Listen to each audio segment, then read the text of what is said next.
ಆಕಾಶವಾಣಿ ಮೈಸೂರು.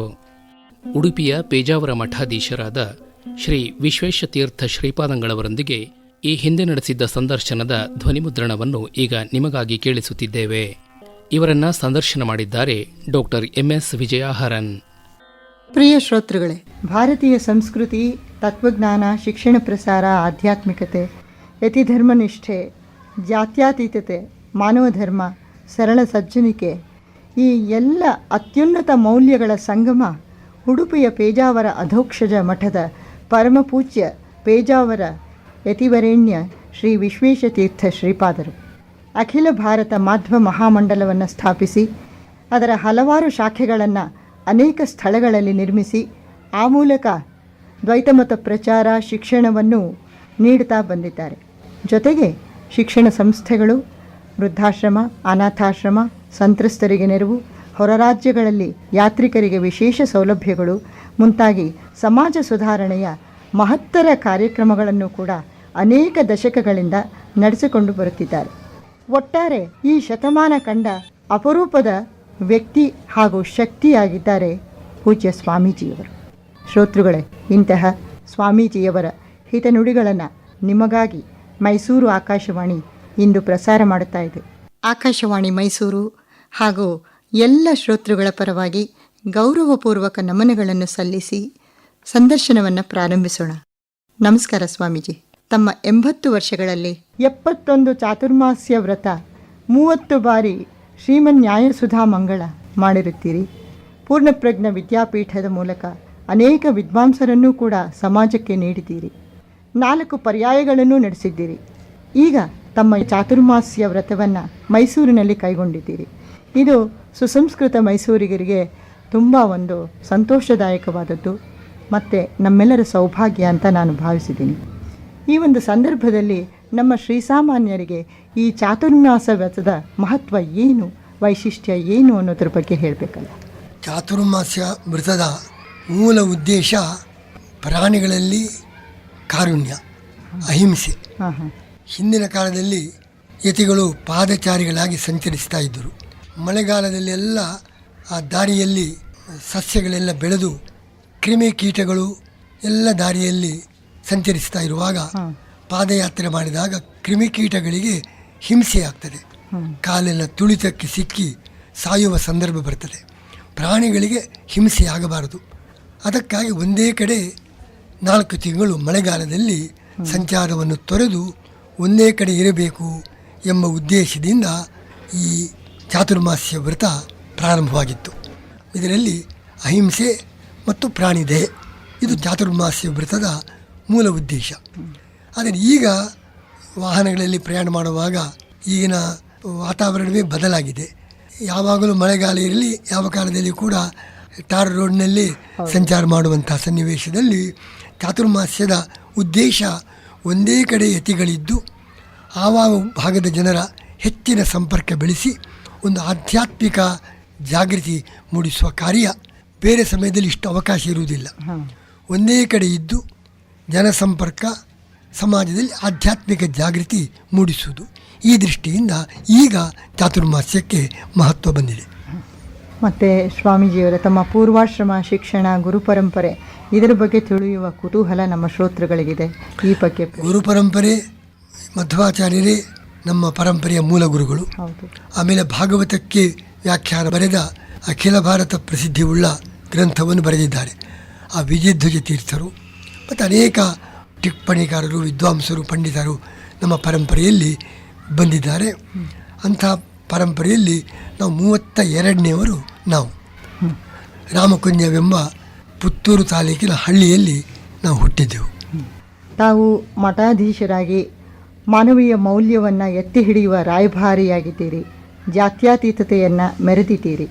ಸಮಾಜದಲ್ಲಿ ಪರಿಶಿಷ್ಟ ಜಾತಿ ಪಂಗಡಗಳವರ ಕೇರಿಗಳಿಗೆ ಭೇಟಿ ನೀಡಿದ್ದೀರಿ, ಪಾದಯಾತ್ರೆ ಕೈಗೊಂಡಿದ್ದೀರಿ, ಅವರ ಸಮಸ್ಯೆಗಳಿಗೂ ಕೂಡ ಸ್ಪಂದಿಸ್ತಾ ಇದ್ದೀರಿ. ಈ ಎಲ್ಲ ಹಿನ್ನೆಲೆಯಲ್ಲಿ ಇಂದಿನ ಸಮಾಜಕ್ಕೆ ನಿಮ್ಮ ಸಂದೇಶ ಏನು? ಇಂದಿನ ಸಮಾಜಕ್ಕೆ ನಾವು ನೀಡುವ ಸಂದೇಶ ಒಂದು, ನಮ್ಮ ಭಾರತೀಯ ಸಂಸ್ಕೃತಿ ನಮ್ಮ ಜೀವನದಲ್ಲಿ ಹಾಸೋಕಾಗಿರಬೇಕು. ಎಲ್ಲರಲ್ಲಿಯೂ ಕೂಡ, ಹಿಂದುಳಿದವರು, ದಲಿತರು ಎಲ್ಲರಲ್ಲಿಯೂ ಕೂಡ ಆ ಸಾಂಸ್ಕೃತಿಕ ಜಾಗೃತಿ ಸಾಂಸ್ಕೃತಿಕ ಏಕತೆ ಅದು ನಿರ್ಮಾಣವಾಗಬೇಕು. ಇದು ಮುಖ್ಯವಾದ ಉದ್ದೇಶ. ಅದರ ಜೊತೆಗೆ ಒಂದು ಕಡೆ ದುರ್ವ್ಯಸನ, ಇನ್ನೊಂದು ಕಡೆ ಭ್ರಷ್ಟಾಚಾರ. ಇವತ್ತು ಸಮಾಜದ ದೊಡ್ಡ ಎರಡು ಪಿಡುಗುಗಳು. ಅನೇಕ ಯುವಕರು ದುರ್ವ್ಯಸನಕ್ಕೆ ಒಳಗಾಗಿದ್ದಾರೆ. ಭ್ರಷ್ಟಾಚಾರವಂತೂ ಸರ್ವವ್ಯಾಪಿಯಾಗಿದೆ. ಈ ಭ್ರಷ್ಟಾಚಾರ ಮುಕ್ತ, ದುರ್ವ್ಯಸನ ಮುಕ್ತ, ಸಂಸ್ಕೃತಿ ಸಂಪನ್ನ ರಾಷ್ಟ್ರವಾಗಬೇಕು ಎಂಬುದೇ ನಮ್ಮ ಬಯಕೆ. ಇನ್ನು ವೇದೋಪನಿಷತ್ತುಗಳು, ರಾಮಾಯಣ, ಮಹಾಭಾರತ, ಭಾಗವತ ಮುಂತಾಗಿ ತಾವು ಮಹತ್ವಪೂರ್ಣ ವಿದ್ವತ್ಪೂರ್ಣ ಪ್ರವಚನಗಳನ್ನು ಕೂಡ ಸಾಕಷ್ಟು ಮಾಡಿದ್ದೀರಿ, ಮಾಡ್ಕೊಂಡು ಬರ್ತಾನೂ ಇದ್ದೀರಾ. ಭಾರತೀಯ ಸಂಸ್ಕೃತಿ ಪ್ರಚಾರದ ದೃಷ್ಟಿಯಿಂದ ಇಂದಿಗೂ ಇವುಗಳ ಪ್ರಸ್ತುತತೆ ಎಷ್ಟಿದೆ ಅಂತ ತಮ್ಮ? ಇಂದಿಗೆ ಬಹಳ ಇವುಗಳ ಪ್ರಸ್ತುತತೆ ಇದೆ. ಇವತ್ತಿನ ಸಮಾಜಕ್ಕೆ ಬೇಕಾದ ಎಲ್ಲ ಮೌಲ್ಯಗಳನ್ನು ರಾಮಾಯಣ, ಮಹಾಭಾರತ, ಉಪನಿಷತ್ತುಗಳಿಂದ ನಾವು ಪಡೆಯಬಹುದು. ಅದಕ್ಕಾಗಿ ನಾನು ಉಪನ್ಯಾಸದಲ್ಲೆಲ್ಲ ಮಹಾಭಾರತ, ರಾಮಾಯಣ, ಭಗವದ್ಗೀತೆ, ಉಪನಿಷತ್ತುಗಳ ಮುಖಾಂತರ ಇವತ್ತಿನ ಸಮಾಜಕ್ಕೆ ಏನು ಸ್ಫೂರ್ತಿ, ಏನು ಪ್ರೇರಣೆ ದೊರಕಬಹುದು ಮತ್ತು ಇವತ್ತಿನ ಸಮಸ್ಯೆಗಳಿಗೆ ಏನು ಉತ್ತರ ನೀಡ್ತಾ ಇದೆ ಎಂಬುದನ್ನು ನಮ್ಮ ಉಪನ್ಯಾಸದಲ್ಲಿ ಎಲ್ಲ ಪ್ರಾಚೀನ ಗ್ರಂಥಗಳಿಗೂ ಇಂದಿನ ಸಮಾಜಕ್ಕೂ ಅದರ ಅವಶ್ಯಕತೆ ಏನು, ಅದರಿಂದ ಏನು ಅವರಿಗೆ ವಿಶೇಷ ಬೆಳಕು ದೊರೆಯಬಲ್ಲದು ಎಂಬುದನ್ನು ನಮ್ಮ ಉಪನ್ಯಾಸದಲ್ಲಿ, ಪ್ರತಿಯೊಂದು ಉಪನ್ಯಾಸದಲ್ಲಿ ಕೂಡ ಅದನ್ನು ಬಿಡಿಸಿ ಹೇಳ್ತಾ ಇದ್ದೇವೆ. ಸ್ವಾಮೀಜಿ, ನಮ್ಮ ಶ್ರೋತೃಗಳಿಗೂ ಸ್ವಲ್ಪ ರಾಮಾಯಣದ ಸಾರವನ್ನು ಸ್ವಲ್ಪ ಹೇಳಬಹುದೇ, ಅದರ ಪ್ರಯೋಜನವನ್ನು ಇಂದಿನ ಸಮಾಜಕ್ಕೆ? ರಾಮಾಯಣದ ಸಂದೇಶ ಒಂದು ತ್ಯಾಗ. ಅದು ರಾಮಾಯಣದ ಪ್ರಧಾನವಾದ ಸಂದೇಶ. ರಾಮನಿರಬಹುದು, ಲಕ್ಷ್ಮಣ, ಭರತ, ಸೀತೆ, ಪ್ರತಿಯೊಬ್ಬರೂ ಕೂಡ ಇನ್ನೊಬ್ಬರಿಗೋಸ್ಕರ ತ್ಯಾಗ. ಇದು ರಾಮಾಯಣದ ಪ್ರಧಾನವಾದ ಸಂದೇಶವಾಗಿದೆ. ಅನೇಕ ಘಟನೆಗಳನ್ನು ನಾವು ಉದಾಹರಿಸಬಹುದು. ರಾಮನ ತ್ಯಾಗದ ಆದರ್ಶವನ್ನು ಹೇಳುವುದಾಗಿದ್ದರೆ, 14 ವರ್ಷ ಅರಣ್ಯವಾಸ ಮುಗಿಸಿ ರಾವಣನನ್ನು ಗೆದ್ದು ತಿರುಗಿ ಅಯೋಧ್ಯೆಗೆ ಹೋಗಬೇಕಾದ ಸಂದರ್ಭ. ಅಯೋಧ್ಯೆಗೆ ಹೋಗಿ ತಾನು ಮಾತು ಕೊಟ್ಟಂತೆ ರಾಜ್ಯವನ್ನು ಪಡೆದು ಸಿಂಹಾಸನದಲ್ಲಿ ಕುಳಿತು ಮಹಾರಾಜನಾಗಿ ಮೆರೆಯಬೇಕಾದ ಒಂದು ಅಮೃತ ಘಳಿಗೆ ಪ್ರಾಪ್ತವಾಗಿದೆ. ಆ ಸಮಯದಲ್ಲಿ ರಾಮ ವಿಚಾರ ಮಾಡುವ ದೃಷ್ಟಿ. ಅವನು ಹನುಮಂತನನ್ನು ಕರೀತಾನೆ, ನೇರವಾಗಿ ಭರತನ ಬಳಿಗೆ ಹೋಗು, ನಾನು 14 ವರ್ಷದ ಅರಣ್ಯವಾಸ ಮುಗಿಸಿ ಅಯೋಧ್ಯೆಗೆ ಬರ್ತಾ ಇದ್ದೇನೆ ಎಂಬ ಸಂದೇಶವನ್ನು ಮುಟ್ಟಿಸು. ಆಗ ಹಿಂದಕ್ಕೆ 14 ವರ್ಷ ಮುಗಿದು ಒಂದು ದಿನ ತಡವಾದರೆ ಅಗ್ನಿಗೆ ತಾನು ಪ್ರವೇಶ ಮಾಡಿ ಪ್ರಾಣವನ್ನೇ ಕಳೆದುಕೊಳ್ತೇನೆ, ಒಂದು ದಿವಸವೂ ತಡ ಮಾಡಬಾರದು ಅಂತ ಒತ್ತಾಯಪಡಿಸಿದ್ದ. ಅದಕ್ಕಾಗಿ ಸೂಚನೆ ಕೊಡಬೇಕಾಗಿದೆ. ಆದರೆ 14 ವರ್ಷದಲ್ಲಿ ಎಷ್ಟೋ ವಿಚಾರಗಳು ಬದಲಾಗ್ತದೆ. 14 ವರ್ಷದ ಅಧಿಕಾರದ ರುಚಿಯನ್ನು ಕಂಡ ಭರತ, ನಾಳೆ ರಾಮನು ಬರ್ತಾನಲ್ಲ, ಅವನ ರಾಜ್ಯ ಬಿಟ್ಟು ಕೊಡಬೇಕಲ್ಲ ಅಂತ ಅವನ ಮನಸ್ಸಿನಲ್ಲಿ ಅವನ ಸ್ವಲ್ಪವಾದರೂ ಚಿಂತೆ. ಅವನ ಮುಖದಲ್ಲಿ ಅಂಥ ಏನಾದರೂ ವಿಷಾದದ ರೇಖೆ ಅವನ ಮುಖದಲ್ಲಿ ಕಂಡು ಬಂದರೆ ತಕ್ಷಣ ಬಂದು ನನಗೆ ವರದಿ ಒಪ್ಪಿಸಬೇಕು, ನಾನು ಅಯೋಧ್ಯೆಗೆ ಹೋಗುವುದೇ ಇಲ್ಲ, ನಾನು ಅರಣ್ಯದಲ್ಲೇ ವಾಸ ಮಾಡ್ತೇನೆ. ಈ ಥರದ ಆಲೋಚನೆಯನ್ನು 14 ವರ್ಷದ ಕಠಿಣ ವನವಾಸವನ್ನು ಮುಗಿಸಿ ಇನ್ನೇನು ರಾಜ್ಯಭಾರ ನಾಳೆ ದೊರೆಯುತ್ತದೆ ಅಂಥ ಸಂದರ್ಭದಲ್ಲಿಯೂ ಕೂಡ ರಾಮ ಆಲೋಚನೆ ಮಾಡಿದ ರೀತಿ, ಎಲ್ಲಿಯಾದರೂ ಭರತನಿಗೆ ನಾಳೆ ರಾಜ್ಯವನ್ನು ರಾಮನಿಗೆ ಬಿಟ್ಟು ಕೊಡಬೇಕಲ್ಲ ಎಂಬುದಾಗಿ ಏನಾದರೂ ಒಂದು ವಿಷಾದದ ಸೂಚನೆ ಕಂಡು ಬಂದರೆ ನಾನು ಅಯೋಧ್ಯೆಗೆ ಹೋಗುವುದಿಲ್ಲ, ಅರಣ್ಯದಲ್ಲೇ ಇರ್ತೇನೆ. ಇಂಥ ಅಧಿಕಾರ ಪ್ರಾಪ್ತವಾದರೂ ಅದರ ಕಡೆ ಗಮನವೇ ಕೊಡದೆ ಮತ್ತೊಬ್ಬರಿಗೋಸ್ಕರ ಮಾಡುವ ತ್ಯಾಗ, ಕಾರುಣ್ಯ, ಇಂಥದ್ದು ಅನೇಕ ಆದರ್ಶಗಳು ಇವತ್ತಿನ ಎಲ್ಲ ರಾಜಕಾರಣಿಗಳು, ಅಧಿಕಾರಿಗಳು ಎಲ್ಲರಿಗೂ ಕೂಡ ರಾಮನಿಂದ ಕಲಿಯಬೇಕಾದ ಪಾಠ ಸಾಕಷ್ಟಿದೆ ಎಂಬುದಕ್ಕೆ ಇದು ಒಂದು ಘಟನೆಯಾಗಿ ನಾನು ಉದಾಹರಿಸ್ತಾ ಇದ್ದೆ. ಇನ್ನು ನಾವು ಮಹಾಭಾರತದ ಮಹತ್ತಿನ ಕಡೆಗೆ ಬಂದರೆ, ಮಹಾಭಾರತದಲ್ಲಿಯೂ ಕೂಡ ಅನೇಕ ಆದರ್ಶಗಳನ್ನು ನಾವು ಕಾಣಬಹುದು. ಶ್ರೀಕೃಷ್ಣ ಕಂಸ ಸಂಹಾರ ಮಾಡಿದ, ಮಥುರಾ ನಗರ ಅವನ ಅಧೀನಕ್ಕೆ ಬಂತು. ಉಗ್ರಸೇನನ್ನು ಕಂಸ ಬಂಧನದಲ್ಲಿಟ್ಟಿದ್ದ, ತನ್ನ ತಂದೆಯನ್ನು. ಔರಂಗಜೇಬ ತನ್ನ ತಂದೆಯನ್ನು ಬಂಧನದಲ್ಲಿಟ್ಟಂತೆ ಕಂಸನು ಅದೇ ಕೆಲಸ ಮಾಡಿದ. ಕೃಷ್ಣ ಬಂಧ ಮೋಚನೆ ಮಾಡಿದ. ಉಗ್ರಸೇನ, ನೀನು ರಾಜ್ಯವನ್ನು ಗೆದ್ದಿದ್ದಿ, ನಾಳೆ ಅಧಿಕಾರವನ್ನು ಏರು ಎಂಬುದಾಗಿ ಉಗ್ರಸೇನ ಕೃಷ್ಣನಿಗೆ ಕರೆ ಕೊಟ್ಟಾಗ ಕೃಷ್ಣ ಹೇಳ್ತಾನೆ, ನಾನು ಕಂಸನನ್ನು ಕೊಂದದ್ದು ಅಧಿಕಾರಕ್ಕಾಗಿಲ್ಲ, ರಾಜನಾಗಿ ಮೆರೆಯಲಿಕ್ಕಲ್ಲ. ನಾನು ಕೇವಲ ಇಡೀ ಜನತೆಗೆ ಅವನು ಕೊಟ್ಟ ಪೀಡೆ, ಅವನ ಹಿಂಸೆ, ದಬ್ಬಾಳಿಕೆ, ಅದರಿಂದ ಜನ ತತ್ತರಿಸ್ತಾ ಇದ್ದರು. ಜನರ ಕಲ್ಯಾಣಕ್ಕಾಗಿ, ಧರ್ಮದ ರಕ್ಷಣೆಗಾಗಿ ನಾನು ಕಂಸನನ್ನು ಕೊಂದಿದ್ದೇನೆ ಹೊರತು ಅಧಿಕಾರದ ಲಾಲಸೆಯಿಂದಲ್ಲ. ಅಹಂ ಸೈವ ಗೋಪಾಲ, ಇಷ್ಟವರೆಗೆ ಗೋಪಾಲಕನಾಗಿ ಜನಸಾಮಾನ್ಯರ ಜೊತೆಗೆ ಹೇಗಿದ್ದೇನೋ ಮುಂದಕ್ಕೂ ಕೂಡ ಅದೇ ರೀತಿ ಇರ್ತೇನೆ. ನನಗೆ ಅಧಿಕಾರ ಬೇಡ, ಅಧಿಕಾರದ ಅಪೇಕ್ಷೆಯಿಂದ ನಾನು ಈ ಕಾರ್ಯ ಮಾಡಿದ್ದಲ್ಲ. ಅಧಿಕಾರ ನಿನಗೆ ಇರಲಿ, ನಾನು ಇಷ್ಟವರೆಗೆ ಇದ್ದಂತೆ ಜನಸಾಮಾನ್ಯರಲ್ಲಿ ಒಬ್ಬನಾಗಿ ಮಥುರೆಯಲ್ಲಿ ಇರ್ತೇನೆ ಎಂಬುದಾಗಿ ಕೃಷ್ಣ ಹೇಳಿದ ಮಾತು ನಮಗೆ ಒಂದು ಥರದ ಸ್ಪಂದನ ನೀಡ್ತಾ ಇದೆ. ಅಂಥ ಸಂದರ್ಭದಲ್ಲಿ ಕೂಡ ಇಂಥ ಉತ್ತಮ ಆದರ್ಶವನ್ನು ಕೃಷ್ಣ ತೋರಿಸಿದ.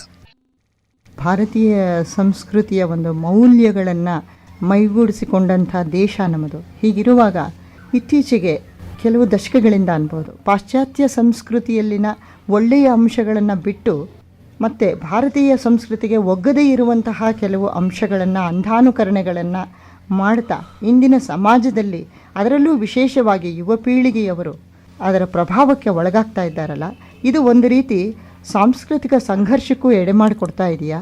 ಇನ್ನೊಂದು ಮುಖ ಪ್ರತಿಭಾ ಪಲಾಯನಕ್ಕೂ ಕಾರಣವಾಗ್ತಾ ಇದೆಯಾ ಹೇಗೆ ಅಂತ? ಇದು ನಿಜವಾಗಿಯೂ ಕೂಡ ಚಿಂತಾಜನಕವಾದ ಸಂಗತಿಯಾಗಿದೆ. ನಾವು ಸ್ವಾತಂತ್ರ್ಯ ಬಂದ ಮೇಲೆ ನಮ್ಮ ಸಾಂಸ್ಕೃತಿಕ ಜಾಗೃತಿ ಹೆಚ್ಚಾಗಬೇಕಿತ್ತು. ಕೆಲವು ಅಂಶಗಳಲ್ಲಿ ಚೆನ್ನಾಗಿ ಆಗಿದೆ. ನಮ್ಮ ಪ್ರಾಚೀನ ಕಲೆ, ಸಂಗೀತ, ನೃತ್ಯಗಳು ಇವುಗಳ ಬಗ್ಗೆ ಹೆಚ್ಚು ಗಮನ ಜನ ಕೊಡ್ತಾ ಇದ್ದಾರೆ. ಆದರೆ ನಮ್ಮ ಪರಭಾಷಾ ವ್ಯಾಮೋಹ ಅದು ಮಾತ್ರ ಇನ್ನೂ ಬೆಳೀತಾ ಇದೆ.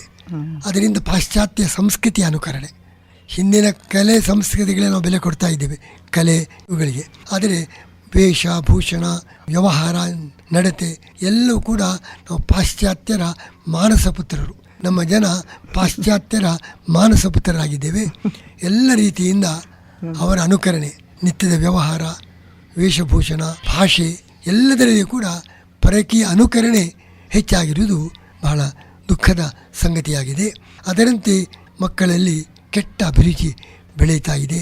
ಕ್ರೌರ್ಯ, ಹಿಂಸೆ ಮತ್ತು ಅಶ್ಲೀಲ ಇದರ ಬಗ್ಗೆ ಹೆಚ್ಚು ಪ್ರಚೋದನೆ ಆಗುವಂಥ ಮಾಧ್ಯಮಗಳು, ಇದರ ಬಗ್ಗೆಯೂ ಕೂಡ ನಾವು ವಿಶೇಷವಾಗಿ ನಾವು ಗಮನ ಕೊಡಬೇಕಾಗಿದೆ. ಇವತ್ತು ಮನೆಯೊಳಗೆ ಮಕ್ಕಳ ಜೊತೆಗೆ ಒಬ್ಬರು ಸಂಸಾರವಂದಿಗರು ಟಿ ವಿ ನೋಡುವುದೇ ಸಂಕೋಚ ಪಡುವಂಥ ರೀತಿಯಲ್ಲಿ ಇದೆ ಅಂತ ನಾನು ಕೇಳಿದ್ದೇನೆ. ಅಂಥ ಪರಿಸ್ಥಿತಿ ಇರಬಾರದು. ಅದರಿಂದ ನಮ್ಮ ಮೇಲಾಗುವ ಸಾಂಸ್ಕೃತಿಕ ದಾಳಿಯನ್ನು ತಡೆಯಲಿಕ್ಕೆ ಶಿಷ್ಟವಾದ ಪ್ರಯತ್ನ ನಡೆಯಬೇಕಾಗಿದೆ.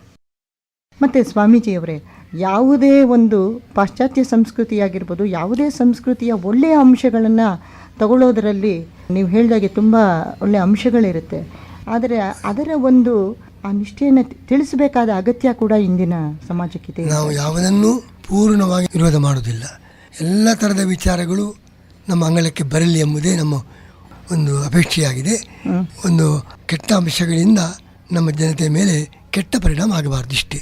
ಒಳ್ಳೆಯ ಅಂಶಗಳು ಬೇಕಾದಷ್ಟಿದೆ, ಅದನ್ನು ಸ್ವೀಕರಿಸೋಣ.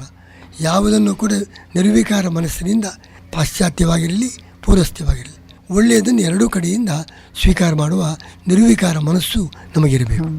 ಇನ್ನು ಇತ್ತೀಚೆಗೆ ಸಾಕಷ್ಟು ಆಗ್ತಾ ಇರೋ ಪ್ರತಿಭಾ ಪಲಾಯನದ ಬಗ್ಗೆ ಏನು ಹೇಳ್ತೀರಾ?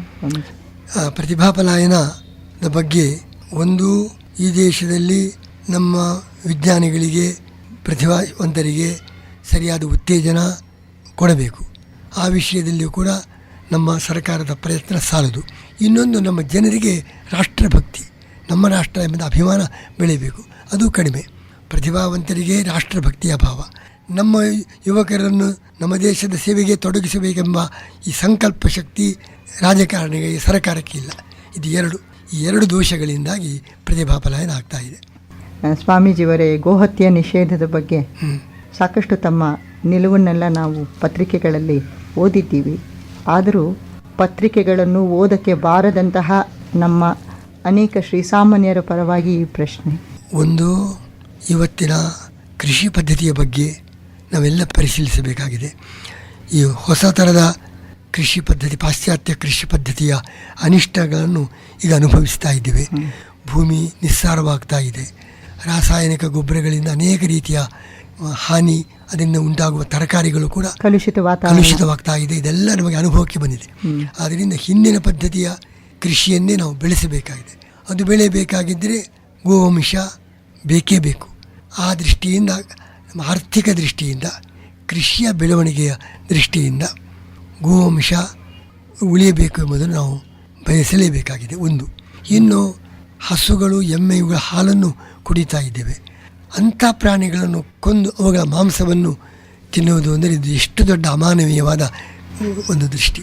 ಆ ಮಾನವೀಯತೆಯ ದೃಷ್ಟಿಯಿಂದ ಅದಕ್ಕೆ ಈ ಹಾಲು ಕೊಡದ ಪಶುಗಳನ್ನು ಕೊಲ್ಲಬಹುದು ಅಂತ ಒಂದು ವಾದ ಇದೆ. ಅದು ಖಂಡಿತ ಅದರ ದುರುಪಯೋಗವಾಗ್ತದೆ. ಒಂದು, ಹಾಲು ಈಗ ಕೊಡದಿದ್ದರೂ ಮುಂದೆ ಇಷ್ಟವರೆಗೆ ಕೊಟ್ಟಿವೆ, ಆ ಕೃತಜ್ಞತೆಯಾದರೂ ನಮಗೆ ಬೇಕು. ಇಷ್ಟೇ ಅಲ್ಲದೆ ಅಂಥ ಹಸುಗಳನ್ನು ಕೊಲ್ಲಬಹುದು ಅಂತ ಅವಕಾಶ ಕೊಟ್ಟರೆ ಅದರ ಖಂಡಿತ ದುರುಪಯೋಗವಾಗಿ ಹಾಲು ಕೊಡುವ ಹಸುಗಳನ್ನು ಕೂಡ ಕೊಲ್ಲುವಂಥ ಸಂದರ್ಭ ಬಂದೇ ಬರ್ತದೆ. ಯಾಕೆ ವಿವೇಚನೆ ಇಲ್ಲ. ಕೊಲ್ಲಬಹುದು ಅಂತ ಅಷ್ಟು ಅವಕಾಶ ಕೊಟ್ಟರೆ ಅದರ ದುರುಪಯೋಗವಾಗಲಿಕ್ಕೂ ಅವಕಾಶ ಇದೆ. ಮತ್ತು ಹಾಲು ಕೊಡುವ ಪ್ರಾಣಿಗಳಿಂದ ಇಷ್ಟು ಉಪಕಾರ ಪಡೆದು ಕೊನೆಗೆ ಅವುಗಳನ್ನು ಕೊಲ್ಲುವುದು ಅಮಾನವೀಯ. ಮಾನವೀಯತೆಯ ದೃಷ್ಟಿಯಿಂದ, ಧಾರ್ಮಿಕ ದೃಷ್ಟಿಯಿಂದ ಮತ್ತು ಆರ್ಥಿಕ ದೃಷ್ಟಿಯಿಂದ, ಕೃಷಿಯ ಬೆಳವಣಿಗೆ, ಈ ಎಲ್ಲ ದೃಷ್ಟಿಯಿಂದ ಗೋವಂಶ ರಕ್ಷಣೆ, ಹಾಲು ಕೊಡುವ ಎಲ್ಲ ಪ್ರಾಣಿಗಳ ಸಂರಕ್ಷಣೆ ಅದು ಬಹಳ ಅಗತ್ಯ. ಈ ಎಮ್ಮೆ ಅದು ಹಾಲು ಕೊಡ್ತಾ ಇದೆ ಮತ್ತು ಆ ವಂಶವು ಕೂಡ ಕೃಷಿಗೆ ಉಪಯುಕ್ತ. ಆದ್ದರಿಂದ ಹಾಲು ಕೊಡುವ ಎಮ್ಮೆ ಇರಬಹುದು, ಗೋವಿರಬಹುದು, ಎಲ್ಲವನ್ನು ಕೂಡ ಉಳಿಸುವುದು ಈ ದೇಶದ ಒಂದು ಸಂಪತ್ತಿನ ಅಭಿವೃದ್ಧಿಯ ದೃಷ್ಟಿಯಿಂದಲೂ ಉಳಿದ ಧಾರ್ಮಿಕ ಮತ್ತು ಮಾನವೀಯ ಕಾರಣಗಳಿಂದಲೂ ಆ ರಕ್ಷಣೆ ಆಗಲೇಬೇಕು. ಮತ್ತು ಅದಕ್ಕೆ ಸ್ಪಷ್ಟವಾಗಿ ನಮ್ಮ ಸಂವಿಧಾನದಲ್ಲಿ ಯಾವುದು ಹಾಲು ಕೊಡುವ ಪ್ರಾಣಿಗಳನ್ನು ಕೊಲ್ಲಬಾರದು, ಅವುಗಳ ಹತ್ಯೆಯನ್ನು ನಿಷೇಧಿಸಬೇಕು ಅಂತ ಸ್ಪಷ್ಟವಾಗಿ ಸಂವಿಧಾನದಲ್ಲಿದೆ. ಅಂಥ ವ್ಯವಸ್ಥೆ ಸರ್ಕಾರ ಮಾಡಬೇಕು ಅಂತ ಸಂವಿಧಾನದಲ್ಲಿ ಇದೆ. ಮತ್ತು ತಾವೇ ಹೇಳಿರೋ ಹಾಗೆ ಈ ಗೋಮೂತ್ರದ ಬಗ್ಗೆ ಕೂಡ ನಮ್ಮ ಆಯುರ್ವೇದ ಶಾಸ್ತ್ರದಲ್ಲೂ ಬಹು ಹಿಂದಿನಿಂದ ಸಾಕಷ್ಟು ಅದಕ್ಕೆ ಮಾನ್ಯತೆ ಬಂದಿದೆ. ಧಾರ್ಮಿಕವಾಗಿ ಕೂಡ ನಮ್ಮ ಪಂಚಗವ್ಯದಲ್ಲಿ ಇತ್ಯಾದಿಗಳಲ್ಲಿ ಸಾಕಷ್ಟು ಅದರ ಪ್ರಸ್ತಾಪ ಇದೆ. ಅದರ ಸರಿಯಾಗಿ ಶೋಧನೆ ಮಾಡಿದರೆ ಗೋಮೂತ್ರ, ಗೋಮಯ ಎಲ್ಲವನ್ನು ಕೂಡ ನಾವು ಬಳಸಿ ಇದು ದೊಡ್ಡ ಹೊರೆಯಾಗದಂತೆ ನೋಡಿಕೊಳ್ಳಬಹುದು. ಯಾವ ಅನುಪಯುಕ್ತ ಗೋವುಗಳನ್ನು ರಕ್ಷಣೆ ಮಾಡಿದರೂ ಅವುಗಳ ಗೋಮಯ, ಗೋಮೂತ್ರ ಇವುಗಳಿಂದ ಅನೇಕ ಥರದಿಂದ ಉಪಯೋಗವನ್ನು ಪಡೆದು ಅದರಿಂದ ಆರ್ಥಿಕ ಹಾನಿಯಾಗದಂತೆ ನೋಡಿಕೊಳ್ಳಲಿಕ್ಕೆ ಅವಕಾಶ ಇದೆ. ಆ ಬಗ್ಗೆಯೂ ಕೂಡ ಸರ್ಕಾರ ಸೂಕ್ತ ಕ್ರಮ ಕೈಗೊಳ್ಳಬೇಕು. ಗೋಹತ್ಯೆ ನಿರೋಧದಂತೆ ಅಂಥ ಹಸುಗಳನ್ನು ರಕ್ಷಣೆ ಮಾಡುವ ಬಗ್ಗೆಯೂ ಕೂಡ ಸೂಕ್ತ ಕ್ರಮವನ್ನು, ಅದರಿಂದ ಗ್ರಾಮೀಣ ಪ್ರದೇಶಕ್ಕೆ ಹೆಚ್ಚಿನ ಪ್ರಯೋಜನ ದೊರೆಯಲಿಕ್ಕೆ ಅವಕಾಶ ಉಂಟು. ಇನ್ನು ನಮ್ಮ ಸಮಾಜದಲ್ಲಿ ಶಿಕ್ಷಣ ಕ್ಷೇತ್ರದ ಹಲವಾರು ಮಜಲುಗಳನ್ನು ತಾವು ಅನೇಕ ದಶಕಗಳಿಂದ ಕಂಡಿದ್ದೀರಿ.